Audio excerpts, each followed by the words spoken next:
Muy buenas mis queridos seguidores de la fuerza, soy Peliwars, vuestro canal favorito de Star Wars. Pero si mi canal favorito es el de C. Estamos en enero de 2022 y creo que ya ha pasado bastante tiempo como para reiniciar un debate bastante controvertido con un poco más de perspectiva. ¿Mereció la pena la descanonización del universo expandido de Star Wars? Para los que no estéis puestos en la materia, os pondré en contexto. Dentro de unos meses, Star Wars cumplirá el 10º aniversario del día en que George Lucas le vendió sus derechos a Disney. Un hecho muy sonado en su momento, pero que sin duda es más recordado porque, un par de años después, sus nuevos propietarios anunciaron el reinicio casi total de su continuidad, haciendo que todas las novelas, cómics, videojuegos y series que habían salido desde 1979 dejasen de pertenecer al universo que habían ido construyendo juntas. Solo se salvaron las 6 películas originales, como es natural, la serie de televisión de The Clone Wars y algún cómic o novela suelto. Todo esto sucedió bajo el pretexto de necesitar mayor libertad creativa, ya que Disney quería sacar una trilogía de secuelas y en el universo expandido ya existía una, y esta también tenía otra, y esta otra, y otra, y otra, desarrollando todos los personajes y tramas que había dejado la trilogía original y creando otros nuevos e incluso mejores.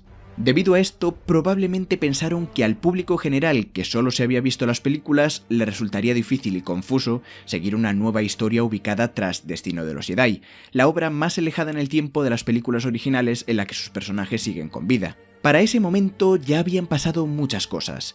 Se había erigido una nueva república que había derrotado al Imperio, aunque luego había sido derrotada por unos invasores extragalácticos y se había reunificado en un nuevo gobierno del que el remanente imperial formaba parte y era aliado. Han y Leia habían tenido ya 3 hijos y uno de ellos había muerto en la guerra, otro se convirtió en Lord Sith, provocando un nuevo conflicto civil que terminó cuando lo mató su hermana, la cual termina casándose con el líder del Imperio y futuro nuevo emperador. Luke se casó, fundó su Orden Jedi y tuvo un hijo, tuvo una esposa que brilló como cuarta protagonista del grupo original, se murió.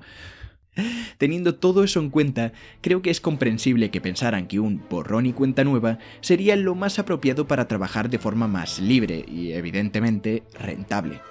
Probablemente también se les pasaría por la cabeza realizar adaptaciones a película de las obras ya escritas. De hecho, muchos se creían que iba a ser así, pero por H o por B tampoco decidieron seguir por ese camino. Lo que sucedió después, seguro que ya lo imagináis. Hubo quejas, ira, pena, pero también expectación, emoción y ansias por volver a ver una película de Star Wars en el cine.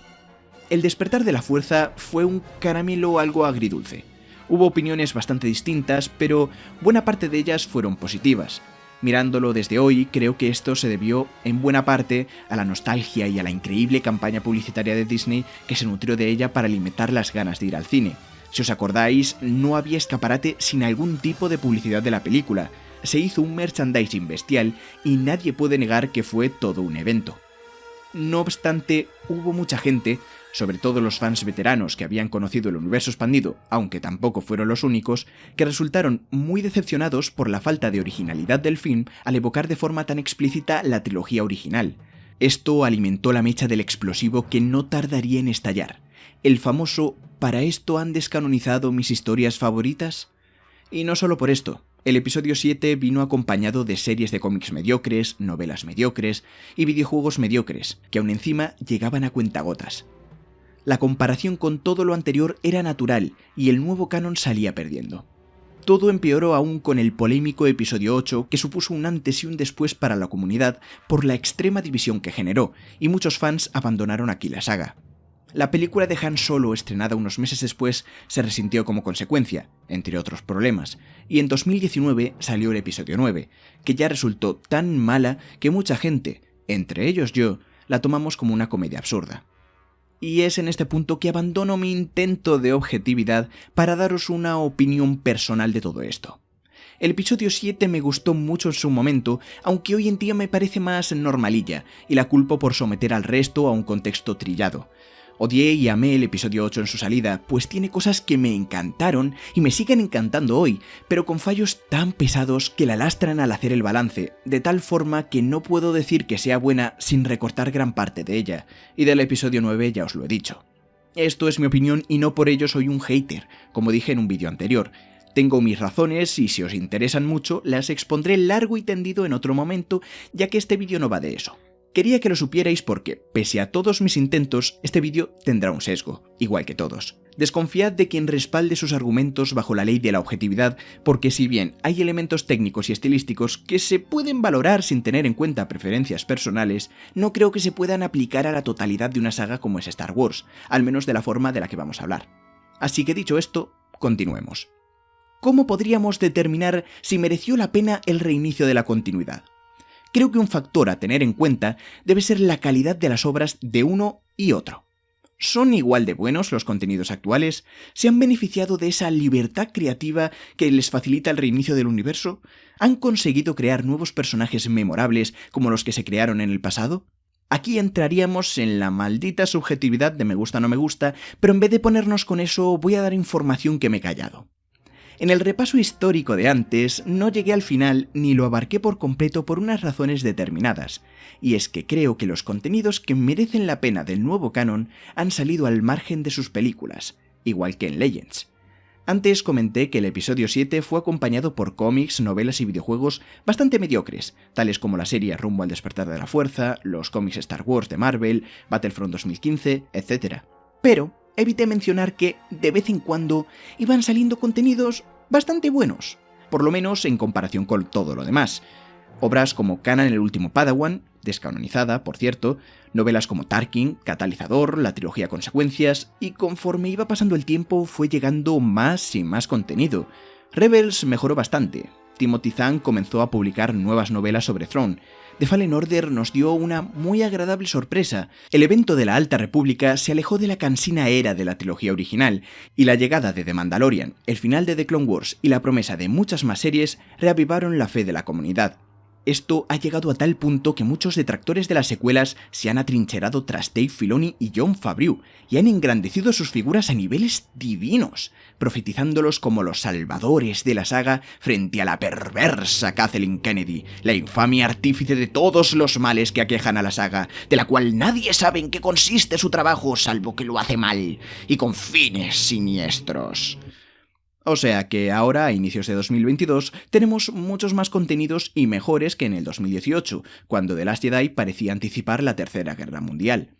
Esto es un factor a tener en cuenta porque solo han pasado 8 años desde el reinicio, mientras que el universo expandido tuvo 38.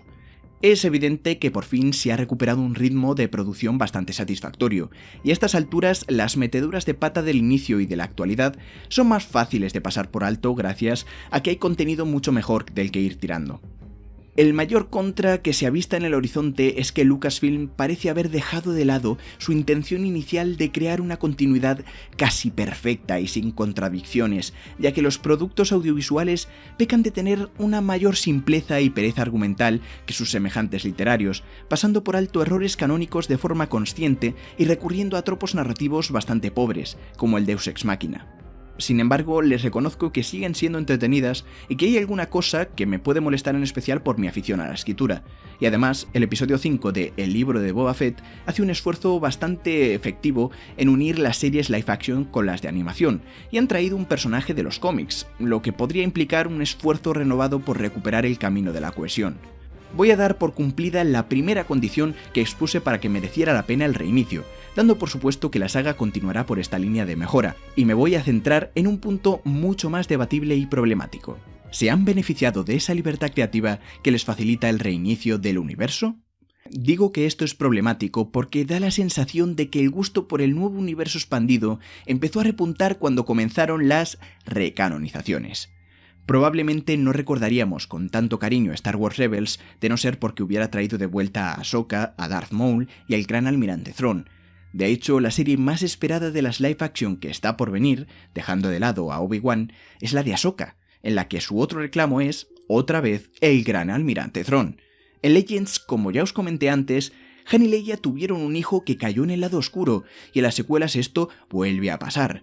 también había una historia en la que el emperador renacía en un cuerpo de un clon, poniendo en jaque a la galaxia, y Dios sabe que no era demasiado buena fuera de su medio, pero las secuelas lo han repetido y se las han apañado para hacerlo aún peor. Pese a que borraron miles de años de historia de la galaxia, tanto de antes como de después de las películas, no paran de empeñarse en ubicar sus historias alrededor de la era imperial y su caída, siendo contadas las pocas veces que se alejan de ese periodo, sobre todo para acudir a la era de las precuelas. La mayor innovación en ese aspecto ha sido el proyecto de la Alta República, que apenas llegó el año pasado, y aunque apunta en la buena dirección, sigue pasando muy desapercibido. Esperemos que eso cambie. A principios de este siglo, en Star Wars teníamos una abundancia de contenido y de eras mucho más grande. Mientras salían las precuelas, varias novelas y cómics las acompañaban para darles trasfondo, mientras que, a la vez, publicaban las novelas de Nueva Orden Jedi, narrando el enfrentamiento entre la Nueva República de Leia, Han y Luke contra los Yuuzhan Vong. Después esas líneas temporales no se abandonaron, continuando con la publicación de novelas, pero, además, con una gran producción de cómics. En 2006 hubo 3 series de cómics paralelas que se situaban en distintas eras. Una era en la Antigua República, la otra era en la era de la Rebelión, continuando el hilo de las películas y de los cómics de la Purga, y otra en el 137 después de la batalla de Yavin, siguiendo las andanzas del tataranieto drogadicto de Luke Skywalker. Y esto lo digo comiéndome muchas otras cosas. Creo que si el nuevo canon estuviera aprovechando esa libertad creativa, no estarían recurriendo a elementos anteriores y a dar nuevas explicaciones bastante parecidas de lo que ya se contaba en Legends. Parece que con la Alta República han dado los primeros pasos para esto, pero ya ha pasado una década, y personalmente me parece que llega bastante tarde y sin tener presencia en demasiados medios.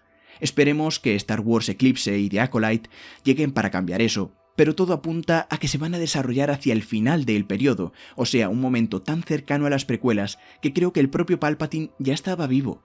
De todas formas, he intentado exponer toda esta información, tratando de mostrar también las cosas positivas del nuevo canon y dando un mensaje positivo, señalando que no ha hecho más que mejorar y que probablemente seguirá haciéndolo.